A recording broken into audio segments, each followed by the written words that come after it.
I'm Atra El-Nashar in Washington. The U.S. military seizing two Venezuela-linked oil tankers, one in the Caribbean and the other in the northern Atlantic. President Trump also announcing Venezuela agreed to give the U.S. between 30 and 50 million barrels of oil. There are a lot of moving pieces and questions about what all of this means for energy prices in the U.S. Narco-terrorism and gun charges were behind the U.S. military capture of Venezuelan dictator Nicolas Maduro and strikes on the country.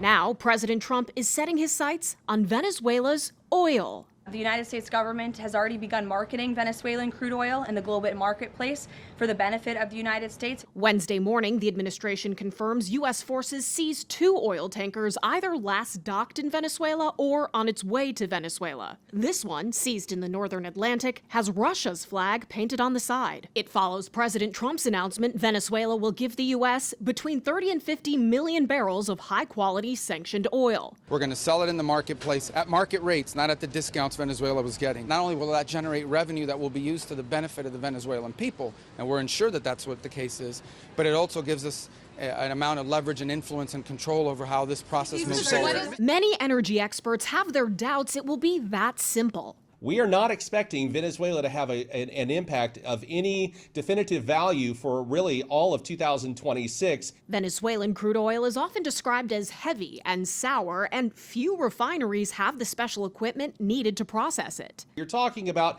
places like southeastern Texas, Louisiana. There are some refineries that can handle that, but I want to point out those refineries, for the most part, are already operating at 95% capacity. President Trump now expecting American oil companies to go into Venezuela and rebuild a deteriorated oil infrastructure. There still has to be an assessment taken from U.S. oil companies, a whole host of things that has to happen before even repairs can begin. And it's certainly an understandable situation where you may want to hedge just a little bit and find out how is the dust going to even settle. Right now, Chevron is the only American oil company with operations in Venezuela. ConocoPhillips said it would be premature to speculate on future activities or investments. A group of oil executives will visit the White House Friday. In Washington, I'm Atra El-Nashar.